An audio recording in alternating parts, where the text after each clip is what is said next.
మొన్న మేము హామీ ఇచ్చాం. హామీ ప్రకారం ఇమీడియట్గా ఏం చేశాం, 3,000 రూపాయలు పెంచాం, 4,000 రూపాయలు పెంచాం. 3,000 రూపాయల నుంచి దివ్యాంగులకు 6,000 పెంచాం. కొంతమంది ఇంట్లో నుంచి లేని వాళ్ళకి 15,000 పెంచాం. బెడ్ నుంచి రాలేని వాళ్ళకి 15,000 పెంచాం. అది మానవతా దృక్పథం చేయాలి. నిర్ణయం చేశాం. మళ్ళీ ఉచిత ఇసుక చెప్పాం.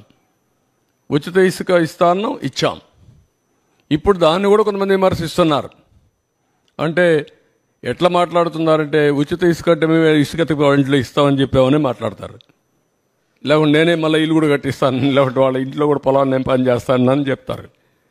ఏం చెప్పమంటారు వాళ్ళని? ఇది రాజకీయం. ఆ రాజకీయాలు ఉన్నప్పుడు వాళ్ళకి వాళ్ళు చెప్పేది తప్పని చెప్పాలి. దీనికంటే ట్రాన్స్పరెంట్ పాలసీ ఏముందంటే, జిల్లాలకు అప్పచెప్పాం, స్టాక్స్ అన్నీ వాళ్ళకే ఇచ్చేసాం. అక్కడ ఇసుక తీయమన్నాం. ఏ నదిలో అయినా ఏ కాలువలో అయినా ఇసుకుంటే వాళ్ళ ట్రాక్టర్ ఉంటే ట్రాక్టర్కి, ఎడ్ల బండి ఉంటే ఎడ్ల బండికి నెత్తి మీద పెట్టుకోగలిగితే నెత్తి మీద పెట్టుకుని తీసుకుపోమంటున్నాం.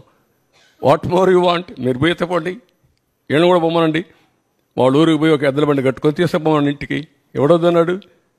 ఎవరు అడ్డపడతారు? అలాంటి బుద్ధి జ్ఞానం లేకుండా చేసే వాళ్ళని ఏమనాలి? వాళ్ళని మనుషులు అనాలి? ఉంటే వింత పశువులు కూడా ఉండవు, మారిగా ఉంటాయి. ఇవన్నీ ఉంటాయి ఛాలెంజెస్.